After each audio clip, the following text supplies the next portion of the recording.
Dr. Carl here with another reliability tip. So I came into a client's this morning, and as I got out of the meeting, went to start up my vehicle and it wouldn't start at all. So called the local AutoZone for some tips on getting my battery jumped, and called AAA. But when I was talking to the guy at AutoZone, he said, well, you better check everything first before you go ahead and get a new battery. And I said, of course, you should follow the procedure. If the thing doesn't work right, you should check it out. So checked it out. What do we find? Battery terminal was loose. So what do we do?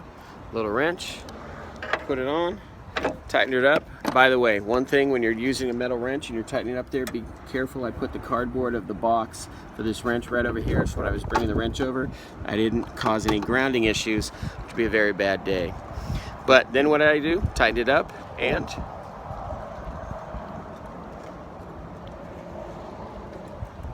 pull the darn thing. Let's see how it goes now. All right.